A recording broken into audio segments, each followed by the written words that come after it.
Hello and welcome to this week's Weather Studio Live. He's Alex Burkill. And he's... I thought I'd catch you out there.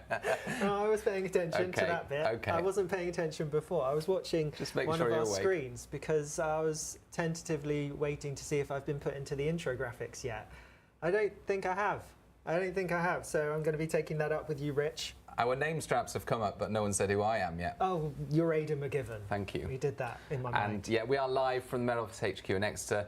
Another busy Friday. It was a busy one last week. We were talking about the thunderstorms last week, of course, and we had a lot of thunderstorms on Friday night across parts of East Anglia and Kent. Of course, thunderstorms always hit and miss. Not everyone caught one, but they were pretty serious where they occurred.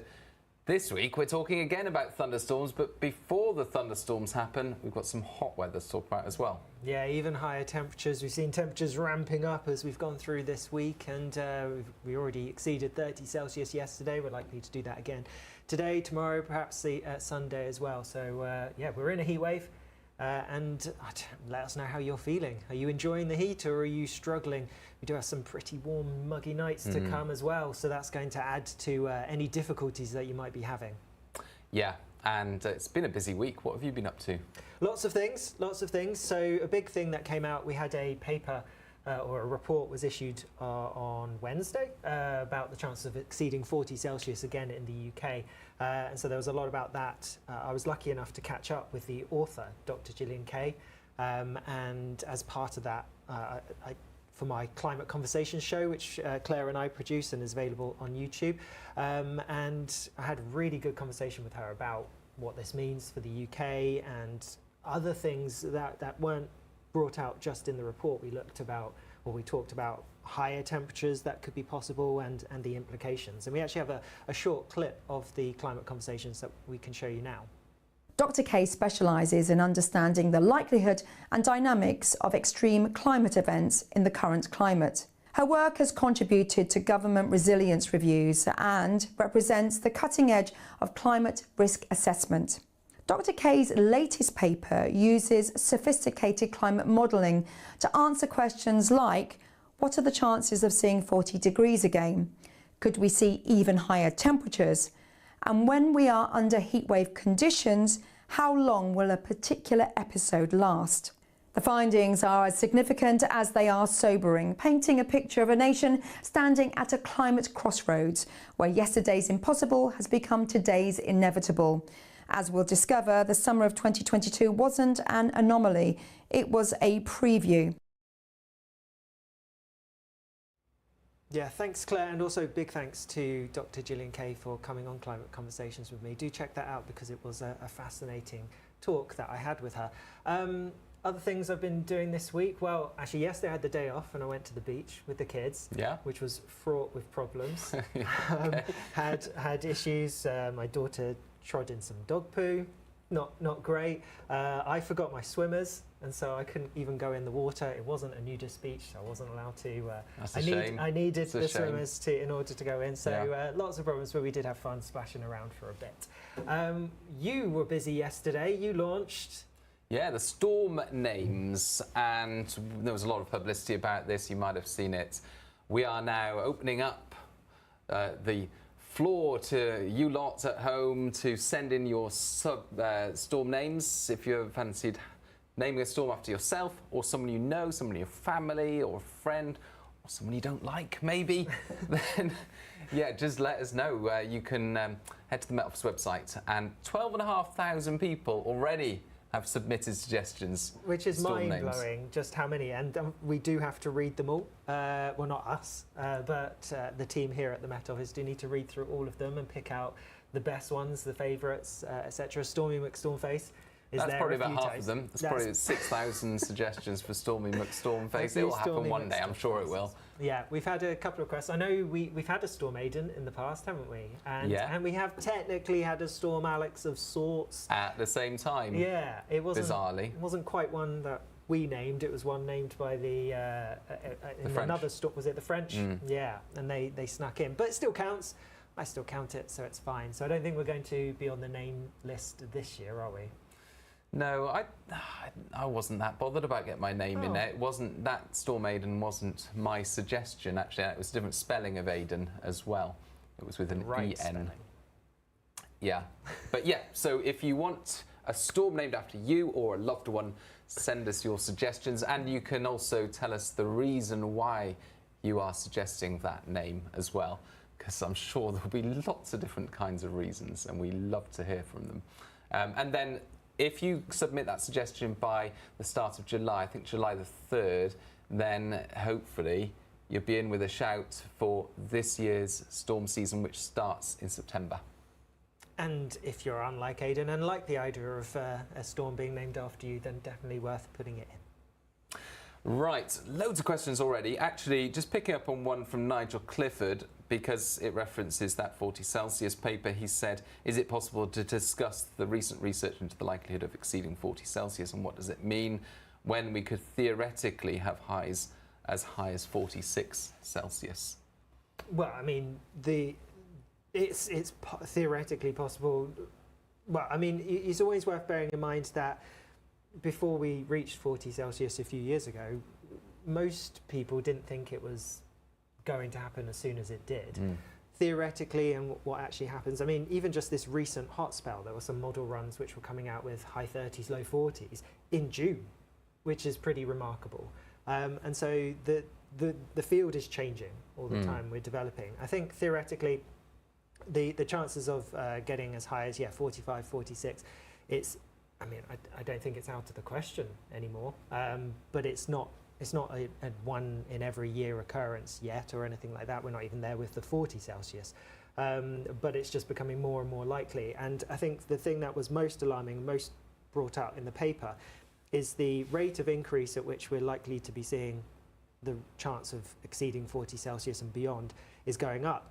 But it's also speeding up. So it's not a straight line. It's getting quicker and quicker and quicker exponentially. And that's alarming. We see it with a lot of climate studies that it's not just a steady increase, it's a curve which is making all the changes more dramatic. What's both interesting and alarming is the fraction of a degree changes in global average temperature and how much they can influence these extremes and make them more likely and make the extremes higher. And one difficulty that we have is that the climate we're in now is increasing at such a rate that we've not experienced the climate we have now for long enough to know what extremes are possible in our current climate. Normally need 30 years in a stable climate to see the kinds of extremes that appear in that climate. And so that's why scientists like Gillian Keith have looked at an ensemble model and run the simulation multiple times in the current climate to see what is possible, what comes out. And it's that kind of work that is now ongoing to discover the extremes that are possible in the current climate, because climate models are very good at predicting the average increase in temperature over time and how seasons are likely to change on average in the future, but not so good at picking out those extremes. And so that's what we're working on at the moment. Lots of other questions, though. Lots of questions on. Alex Deacon's been in touch in the comments. He says he loves a storm that's really difficult to pronounce. I remember, was it Storm Kieran? Kieran, that caused us headaches. Not Kieran, Kieran. Kieran, because of course it had a father on the second A, which sometimes happens, sometimes doesn't happen, and results in a different pronunciation. And a lot of people complained about how other people were pronouncing it. Anyway, moving on from that. It got us a lot of interactions, so it helped with the comments. So, but should we talk about this week's weather? Have any records been broken during this heat wave? Gordon asks. Not yet, Gordon, but we are keeping a close eye on some local records through today and tomorrow. It looks very unlikely that the UK June temperature record will be broken because the heat doesn't stick around long enough for temperatures to rise day by day. The UK temperature record, of course, 35.6 Celsius, set back in 1976, so unlikely to see that. But some local records are likely to be broken, particularly across parts of northern England into southern Scotland. For example, today, temperatures widely in the mid to high 20s, approaching 30 Celsius across parts of northern England into southern Scotland. Northern Ireland as well, another place where temperatures will be heading into the high 20s, not far from the June temperature record for Northern Ireland. So parts of northern England, Northern Ireland, southern Scotland in particular, some stations there could break their June record either today or tomorrow. Yeah, both by day and also by night. Some places could have their highest minimum temperature records as well exceeded. So it's going to be pretty uncomfortable. Should I go to the board and talk about heat now? Yes, please. Let's go then. So, whoops, I always forget to take the cable with me and usually trip up. Oh, I've just realised I've put the wrong trousers on. I was wearing a different pair of trousers earlier, but after getting changed for a forecast, I put the wrong pair on. Doesn't matter, too late to change now. But At least you not get swimmers on. I haven't got my swimmers on. I forget those. So the big talking point, or one of the big talking points, is the heat at the moment. And if you caught my deep dive on Tuesday when I had Chief Meteorologist Matthew Leonard on with me, you'll have seen me discussing exactly where the heat came from. And the interesting thing, so I just want to reiterate it a little bit, is we have some very high temperatures, some heat across Iberia at the moment. It's been a heat wave pretty much all week there. And that is starting now to have a bit more of an influence on the UK's weather as we go through into the weekend. But really the original source of our air was coming from, well, just to the east of Canada, really. It came over the Atlantic, and we had high pressure sitting across us at the time, and then it wrapped round and came towards us. And it wasn't the fact that the air's original source was particularly warm or hot. It was the fact that as the air, as we often see, was coming across and then lowering and descending through the atmosphere, and that process of descending causes it to, it causes it to heat up by adiabatic heating. And so that's why the temperatures were rising quite high. And add to that, we had high pressure across the country, which led to a lot of sunshine. We are so close to the solstice. Tomorrow is the summer solstice, so a lot of sunny hours to come. But in terms of how hot's it going to get, well, we already mentioned that we've had some pretty high temperatures already. Yesterday we got to 32, so it was the first time this year that we've exceeded 30 Celsius in the UK. We came close in May. Was it the 1st of May? It was, wasn't it? The 1st of May when we got 29 point something. I think. Yeah, that sounds right. But yeah, so very hot weather across many places through today, continuing. And then tomorrow, we start to see a change. We start to see something a little bit fresher pushing into western parts. Central eastern areas, though, clinging onto that hot air. And in fact, if anything, humidity is also rising for those places across central eastern parts, because we're dragging in a bit more from the south. And although humidity has actually been quite low across eastern parts through the past couple of days, it is going to rise, so it's going to make things more uncomfortable, and with that, higher temperatures too. So on Saturday, we're looking at highs of 33, 34. We've already mentioned the fact that the record for the UK in June is 35.6, so that's not likely. It's, you know, when we're talking 33, 34, you can't rule it out. It's not totally out of the question. But again, if you saw my deep dive on Tuesday, you'll have seen me talking to the chief meteorologist about the fact that if we get really hot air and we get temperatures, we're talking 34, possibly 35 Celsius, then the air will then be going over a capping inversion that we have across us. And as a result, instead of having to heat just the lowest 5,000 feet or so of the air closest to the surface, it would then rise up and then be having to heat up a much greater depth of air. We're talking maybe double that, so about 10,000 feet. As a result, the chances of us having enough heating in order to see temperatures rising much higher than 34, 35, well, pretty much out of the question. So although we're predicting highs of 33, 34, and we could see something a little bit higher than that, I think the chance of us breaking that record are pretty slim. Then as we go into Sunday, and a reasonable chance that eastern parts will cling on to some of that hot weather, probably a little bit higher than these temperatures suggest. So towards East Anglia, still high 20s, maybe low 30s in some places, but a real fresher change, a change to fresher air coming in from the west. And then we have a fresher feel for sure by the beginning of next week. Worth bearing in mind, you know, this is fresher, but it's still summer. And so, yes, there'll be some wetter and blustery weather coming through at times, but when you get some dry, sunny spells, of which there will still be a fair few of, it's not going to feel too bad. It's still going to feel pretty warm in the sunshine, just not as hot as it is at the moment, and not as oppressively hot as it will be for many as we go into, well, through tonight and into tomorrow as well.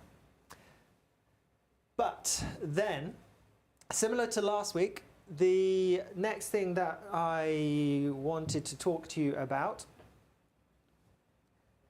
if If I just get it up, here we go. So yes, we have issued a thunderstorm warning for parts of northern England and just about into North Wales. That's because there's the risk of some heavy thundery downpours developing as we go through, well, Friday night and into Saturday, and they're going to become quite widespread, particularly across England and Wales, especially across this part of northern areas. And it's not just the potential for heavy thundery downpours, so we need to watch out for the heavy rain. We're talking 20 to 30 millimetres perhaps in just an hour or so. There's also the risk of some frequent lightning and large hail of around 2 to 4 centimetres in size. So that's pretty big. That could cause a little bit of damage if you see it. And there will be some gusty winds, 40, 50 mile per hour gusts perhaps, with the heaviest downpours. But it's worth bearing in mind that when it comes to the forecast for the, I keep pressing the red button, for the next 24 hours or so,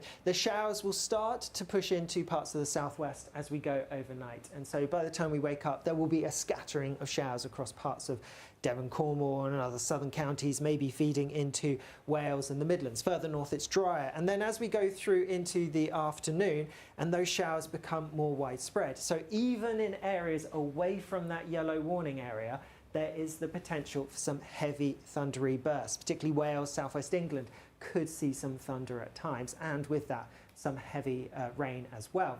Across Scotland, Northern Ireland, you can't rule it out. Can't rule out seeing some showers. Perhaps in the southeast, a greater chance of staying dry and avoiding the showers, but even here you can't rule them out. And then the other thing to bear in mind, as we always say when it comes to showers and the thunder risk, although they're going to intensify as we go through the evening and overnight across this part of northern England into North Wales, where we have that warning, not everyone within that warning area will necessarily see those heavy downpours. They're going to be hit and miss, they're going to be quite scattered, and so although the risk is there, it doesn't mean you're necessarily going to see them. And in fact, by their very nature, because of how they develop and just pop up, you could stay completely dry and then somewhere not too far away has a torrential downpour and has some surface water flooding. So just be aware that they're going to be hit and miss. Even outside the warning area, there is the risk of some heavy downpours, and in the warning area as well, although that's where the risk is greatest, it's no guarantee. Great stuff. Couple of questions about the weather at the end of next week. We've got Glastonbury, and someone else is doing the Three Peaks Challenge as well. So, and Callum Richardson's dad's birthday is next Friday, and so a lot of people doing various things at the end of next week want to know what the weather is doing. It's fair to say the weather's going to be more changeable and a bit fresher than it has been of late. We're going to see a few things. So if I just run through the weather through this week, and I should probably mention the weekend first just to cover it, but I've kind of covered it with the thunderstorms anyway. But, oh, I've moved the map. Here we go. So through the rest of today, we're going to see a few showers. They're dying out. And then overnight, like I said, showers coming in from the southwest, becoming widespread, turning heavy, turning thundery as we go through, particularly tomorrow afternoon, evening and overnight across parts of northern England, northern Wales in particular, but even Northern Ireland and Scotland seeing some showers as we go into Sunday.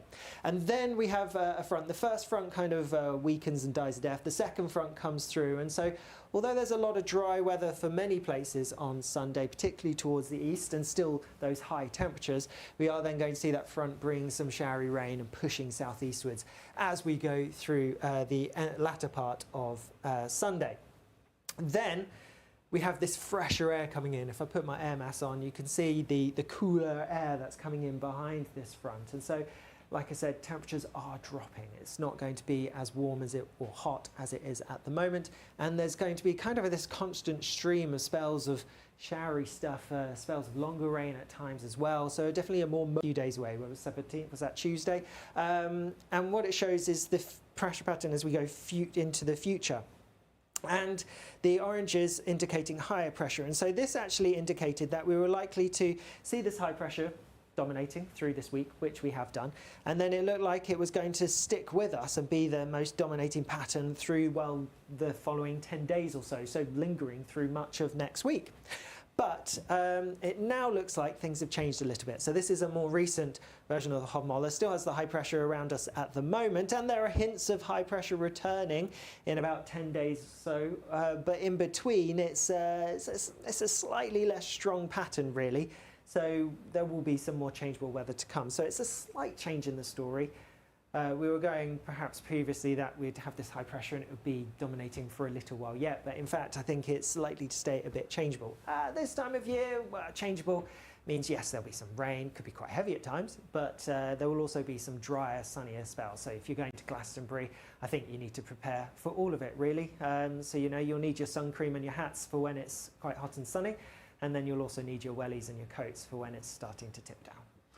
Yeah, it's often at this time of year that you get something that's been called a return of the westerlies, and you know, through spring, and this spring was an extreme example, you very often get a weaker jet stream and you're more prone to see high pressure close to the UK, and then it's around this time of year that you get a greater temperature contrast across the northern hemisphere and you start to see the jet stream pick up strength, and that's what we're seeing next week, isn't it? We're getting a stronger jet stream and those westerlies returning in a relatively climatological position, so fairly typical position for low pressure to the north of Scotland and high pressure over the Azores.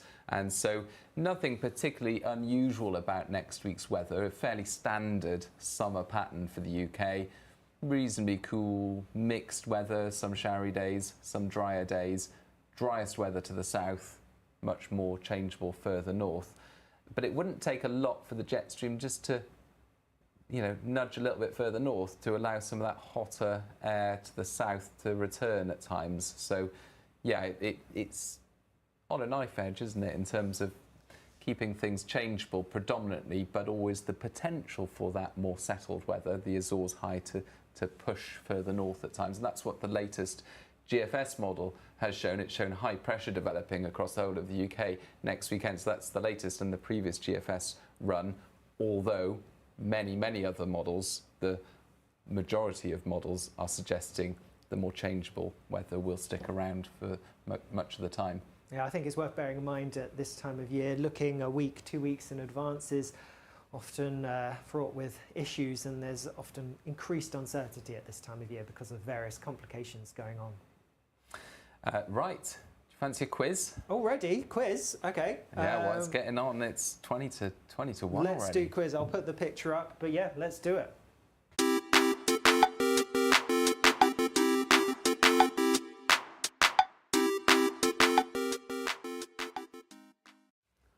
Right, the topic this week, because it's so hot at the moment, it's all about the highs and lows of June weather, with a focus on hot and cool Junes of the past. And it's 5 questions as usual. There's multiple choice. Please feel free to play along at home, and Alex is going to message me his answers via Teams. So yeah. Okay, I'm ready. Everyone's ready? Yeah, let's do kick this. off. I've been dreading this for the last few weeks, but Right. A lot of the time when it's hot in June, people say, well, of course, flaming June, all right? But where does the phrase flaming June come from? Does it come from a poem or a painting or a novel, or a particularly hot June from the past? So the phrase flaming June, where does that come from? A poem, a painting, a novel, or hot June? Just going to see if people are answering. Where's my thing gone? I feel I would have heard of the painting. Okay. Or seen it. Yeah, you're I'm a keen art historian. No, but I feel maybe we'd have it up in the weather studio. Well, if it is a painting, why not? Well, if we it's should a have painting, it. if that is the answer, then we should get it. If that is the answer. It could be a poem. Is the type of thing. It's the type of thing that I feel, if it was nowadays, depending on how old the saying is, I'm not entirely sure. It'd be from, like, newspapers would get carried away with it. I'm going to put D. You've gone for D. Am I meant to tell you my answers? Well, I'm telling you. Yeah, you do. But lots of people are saying a poem. Most people didn't. That was the third most popular answer, actually, D. So 45% gone for a poem, 21% painting. I might start looking at the comments before I give my answer. Not allowed. This isn't Who Wants to Be a Millionaire. You don't get to ask the audience. Right. Martin Bain said painting. Gordy B went with poem. Liam Parker and Bruce Duthie also went with poem. And Cuthbert, it's a painting. Terry and June. Andrew Jones Maguire. I'd go with poem because it's like an alliteration. Yeah, a poem would have been my second answer. So if that's the right, I'll get Cuthbert has half said of the Frederick Leighton. Oh, I'm impressed with your knowledge, Cuthbert. point. Is that the poet? And Grant Echo Sonic said utterly beautiful painting. Oh, is it a painting? Well, we'll see. Wait and see. What? The answers. You've given The answers will come at the We end. need to get a copy of it. Okay, question the number two. original. Question number two. Which decade had both the highest June max temp and the lowest June max temp? So the daytime temp, the highest on record Oh, I know and the this one. lowest on record. Which decade had both of those within the decade? 1970s, 1990s, 2010s, 2020s. Those are the options. Wait, If you were say it paying again? if you were paying attention earlier, I did say We the said answer the answer, earlier. didn't we? Oh, Yeah. Okay. Which decade had both the highest June max temp and the lowest June max temp? 70s, 80s, 2010s.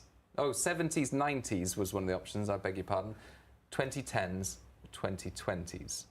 I think that's a relatively easy one because lots of people will know the record. We've talked about the record so many times this week.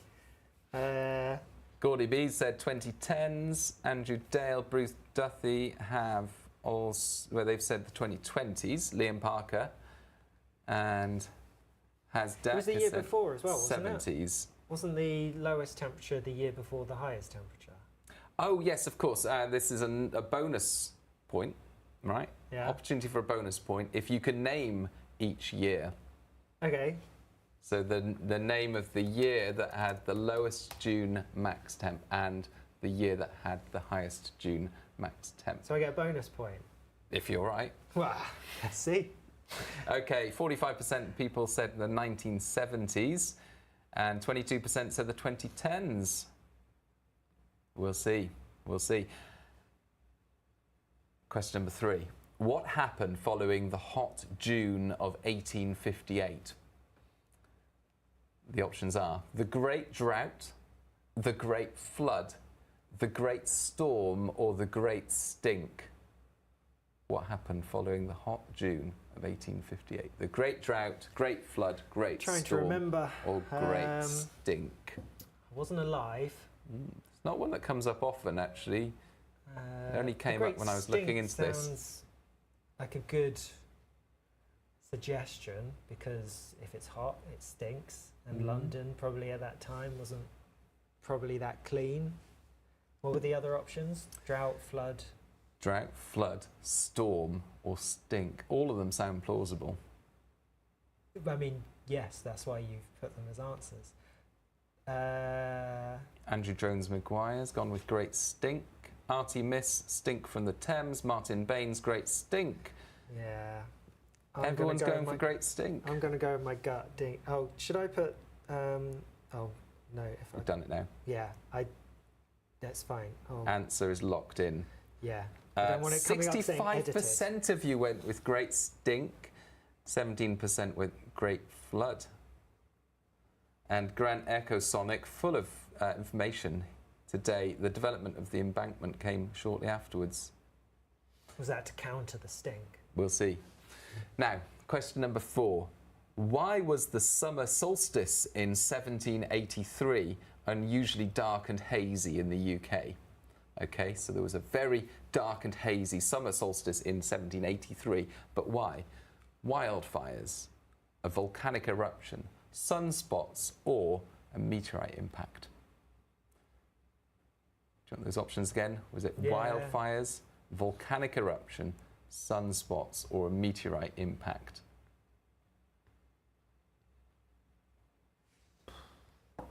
Yeah, one of those. Dan Wilson has said Krakatoa eruption. Bruce Duthie, B. I think, what was that You're one? giving me the answers before I've Volcanic. given my answer. Okay, go on. Well, lots of people seem. I'm going to go with B then, because people say was No, B you're not volcano? allowed to look. Wait, I didn't look, but you said was B the volcano? Yes. Yeah. I didn't look. You told me the answer. Or at least. Alex But then Deakin you doesn't cheat like misleading me. this. I'm not cheating. I'm being given information. I didn't know if that was right. Anyway, you could be misleading me. Could be. The audience isn't always right, The either. audience, they're not always right. In fact, they got the first question wrong. What Oh was yeah, it? because they said poet, whereas obviously everyone knows it was a painting. Okay, lots of people saying volcano. I think that's quite an easy one, to be honest. Yeah, a few people saying stop cheating. They're on to you. It's not cheating when you give me the answers before I've had a chance to answer. Okay. Question number 5, final question. Why was June 1816 so cold? Was it the unusual path of the jet stream? Was it a volcanic eruption? Yeah, that one was a volcano. Was it a solar minimum? Or, are you writing the answer in before you heard all the options? Because I'm going volcano that's for dangerous. that one. That's dangerous. Because D is wait. all of the above. Oh. Too late. Oh. So was it unusual path of the jet stream, volcanic eruption, or solar minimum, or all of the above? I was full, but I'm changing my answer to the full. All of the above. There definitely was a volcano in that year. Nigel Clifford's gone with volcano. Gordy B's gone with volcano. Because there was a volcano. It was. Yeah, there was a volcano in 1815. Yeah. Okay. I can't remember where. Gordy B said Indonesia. they didn't know about the jet stream back then. Very true. Oh. Should I just left it with B? We'll see. We'll see. Oh well. Let's see what the audience has said. I feel like it would take all of the above to be so cold in June. There was snow, said wasn't there? Sallow flow. Kim said all of the above. Martin Baines, all of the above. Volcanoes exist in every year, said JJ. 68% of people said all of the above. Yeah, well. Do you want the answers? Yeah, let's do it. I think I know the answer to question 1. Okay, let me see. You've not done too badly, I think. Yeah, I think you've got away without too much of an embarrassing score. I think the audience have done very well as well. So get your pencils out and mark your own homework. Here are the answers. Where did the phrase Flaming June come from? How is that painting, that famous one? It was a painting, and someone, I can't remember who it was, correctly identified the painting as Do we have Frederick. I thought that when I was, yeah, it was too late. I thought I should have included the painting. We'll get it next week. It's a painting of a woman in a flowing, fiery orange gown, dozing in the summer heat. The title is thought to be a poetic nod to both the month of June and the vibrant flame-like colours of the dress. Yeah. The painting was lost for decades and rediscovered in a junk shop in the 60s. Now it's considered a masterpiece of Victorian art. We should get it up on our walls. We should get a print of it. All weather-themed paintings. We should have a gallery, shouldn't we? We should have a gallery. Somewhere. I don't know where would fit one. Get rid of the green screen. Don't need that. No. Okay, well done if you got that right. It was the second most popular answer from viewers. Yeah, it sounds like it should have been a poem as well. Which decade had both the highest June max temp and the lowest June max temp? Bonus point, name the years for both. Of course, I gave away the answer for one of these earlier in the live. Yeah, it was 70s, because the highest temperature on record is 76, and the lowest temperature is 75, is it? Correct. Yeah. Correct. It was cold, and So- I think we had snow in London in 75, didn't we? Yeah, 75. June 75 was a warm June, but it started really cold and there was a notable snowfall. Right at the start of the month, the cricket match was cancelled, and on the 2nd of June, the max temperature in East Lothian, Nunraw Abbey, was 5.1 Celsius. That was the maximum on that day. That was the coldest June day on record. The hottest June day on record came just a year later, of course, 1976, 35.6 Celsius, Southampton. That was on the 28th of June. So, yeah, coldest June day, 1975, hottest June day, 1976. What happened following the hot June of 1858? So you get a bonus point for that. Well done, you identified that. Oh, so I'm 2 for 2. I don't know. Well, you still got one wrong. You've only answered 2 questions. And What I've got 2 happened? points. Okay, what happened following the hot June of 1858? Was it the Great Drought, the Great Flood, the Great Storm, or the Great Stink? The majority of you at home got this right, and Mr. B got it right. It was the Great Stink, and it was such a dry and hot June that the River Thames became overwhelmed with untreated human waste and industrial effluent, turning it into an open sewer. The heat intensified the stench, especially for those working in Parliament. So, of course, they had to do something about it, and the modern sewage system was eventually implemented. So there you go. Well, thankfully it was implemented and invented, because that sounds pretty hideous. Yeah, and your answer didn't stink. It was correct. Good one. Why was the summer solstice in 1783 unusually dark and hazy in the UK? Was it wildfires, a volcanic eruption, sunspots, or a meteorite impact? You said a volcanic eruption. Many people also said that it was a volcanic eruption, and that is correct. It Yay, was. thanks, audience, because I feel that I did get led along with that one. It was the Laki Fissure eruption in Iceland. Began at the start of June, lasted for 8 months, and it released vast amounts of sulfur dioxide into the atmosphere and other volcanic gases. And then you had this anticyclone over Europe, which trapped those gases, and you had a sulphurous-smelling haze that caused breathing difficulties, sore eyes, and crop damage. And the summer solstice that year was particularly gloomy. But of course, the people in the UK at that time didn't know it was because of volcanic eruption in Iceland, so they thought it was a mysterious fog. Okay, and finally, why was June 1816 so cold? Was it the unusual path of the jet stream, volcanic eruption, solar minimum, or all of the above? You finally corrected your answer and got it correct. It was all of the above.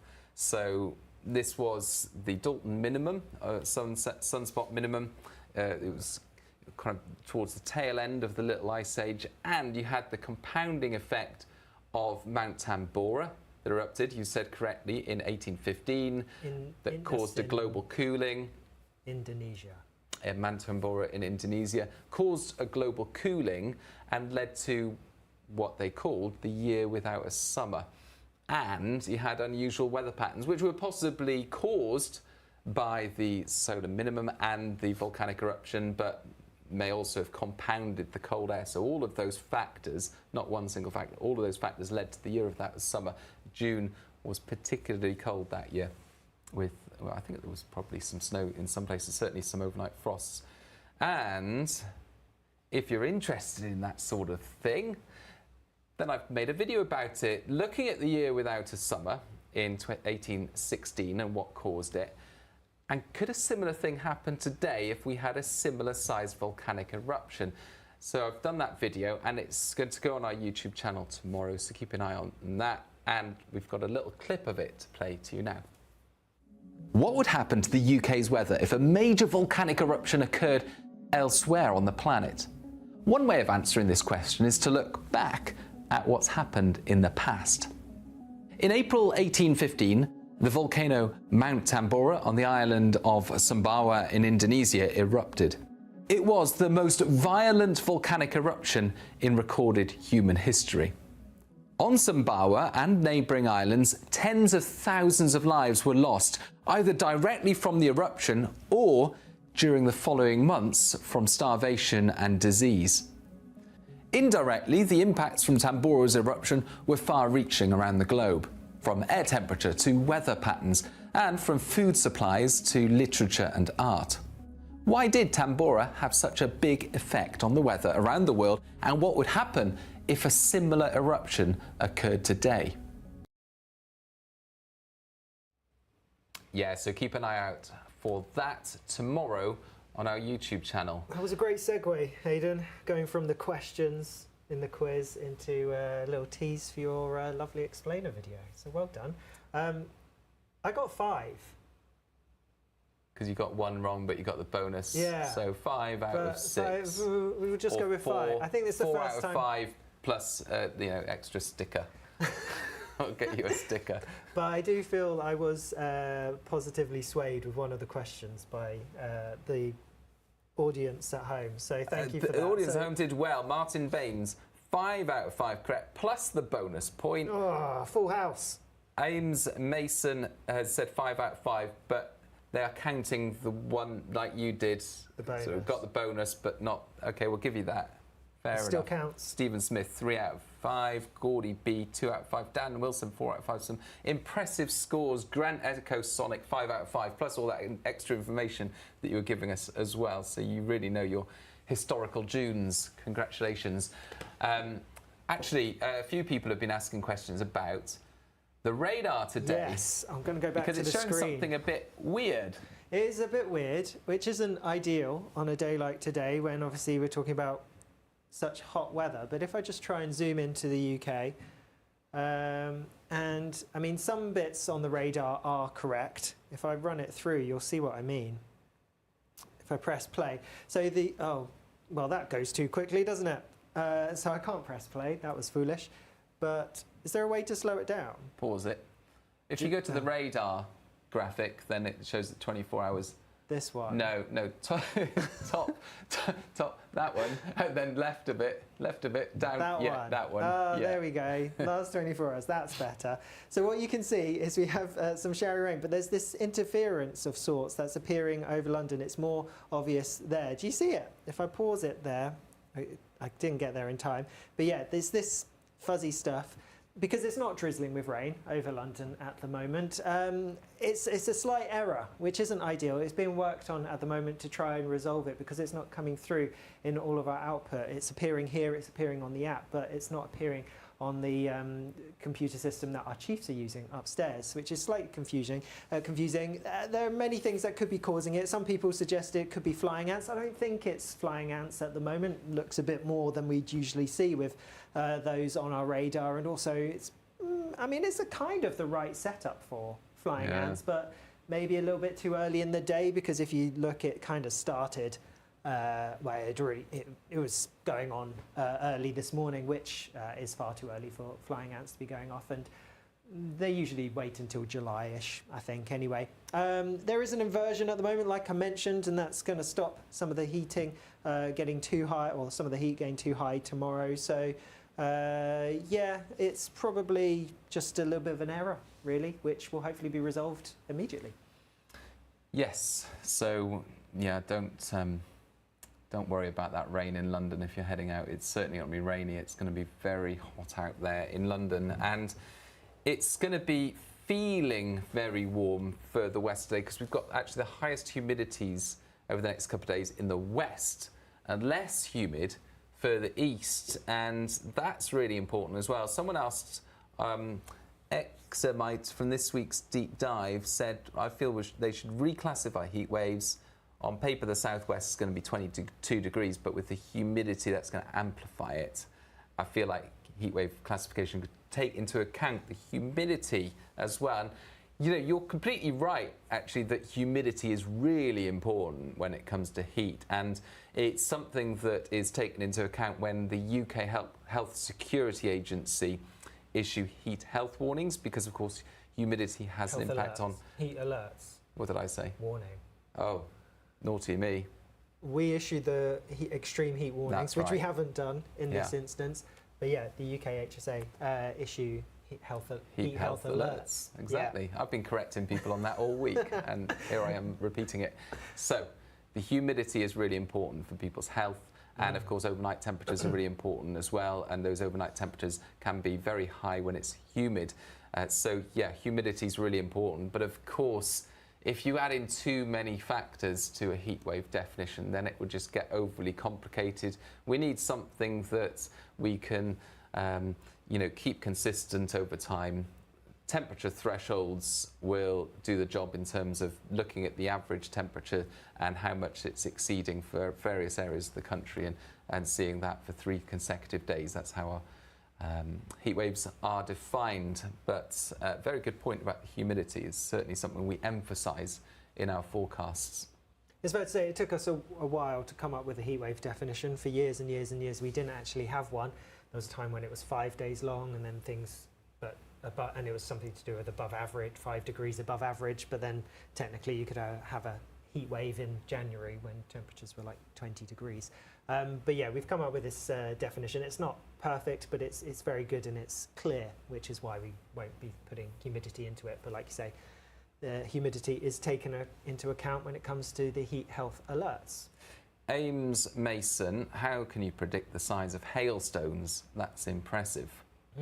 Well, it's all due to the amount of energy that is around at the moment, and so then that's how many times or how much uplift there is within the leading to the large clouds. Because if you remember, when hail forms, so you get your water droplets in the cloud, and then they condense together such that they're heavy enough to fall to the ground. But if that's then frozen because it's come up from quite high, then you've got hail, and as that falls, it then hits an updraft because there's more energy. So then it goes back up into the cloud, and then that then bashes against other hail droplets or balls of hail, and then they group together. And so the more energy there is, the more times the hail can go up and down in the cloud before it's too heavy to come out to stay in the cloud, and then it drops down. And so we know how much energy there is likely to be around at the moment.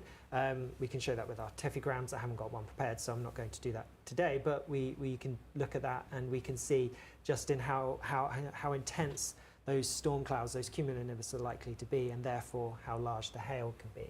Obviously in parts of the US they get really large hail, much bigger than we're expecting here, but nonetheless some large hail is forecast in the intense thunderstorms, particularly across northern England through tomorrow. Yeah. Jackson's asked, are thunderstorms coming to Portsmouth, or is it more to the west? Well, it's not out of the question. It's, like I said, with the warning area, that's where we have the greatest chance of impacts.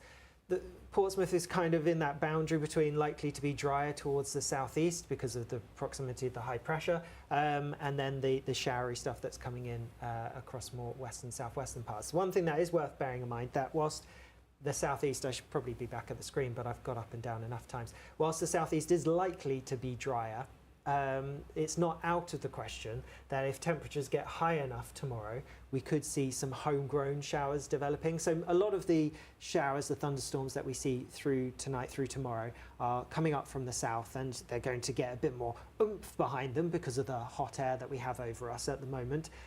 But there's the potential in the southeast, if temperatures get to that 34, maybe a little bit higher, then we could see some showers developing. So even in some places where well, even away from the warning area, there is just this risk. So just keep on top of things. We will be updating people with our forecasts, which obviously we do several times a day on our website and our app, and also social media across that. We'll be making sure that people are up to date.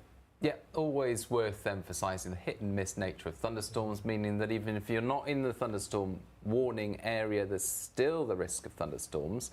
And then even in the thunderstorm warning area, it's a risk of thunderstorms, not that we're promising thunderstorms, it's a risk of the kinds of impacts that you get from thunderstorms, and it's the area that we've issued a warning, that's the area where those impacts are considered most likely, but again, not guaranteed. Everything has to come together, and the setup for tomorrow is fairly remarkable, a setup that we don't often get in this country in terms of the amount of energy available in the atmosphere because of the hot air and the humidity and all of that stuff, but also the wind shear. So another important thing we take into account, the fact that the winds are changing direction with height, and so you've got this rising air, all this energy, and as that rises, it can cause all sorts of interesting things to happen in the atmosphere. And a lot of people are asking about, US storms and that sort of thing, and this is the kind of setup that you can get more often in the US, but it's, something that we're keeping a close eye on. But like I say, everything has to come together in the right place at the right time for those thunderstorms to develop, and often it's not until we start seeing these things kick off that we have a good idea of exactly where they're going to take place. So stay tuned.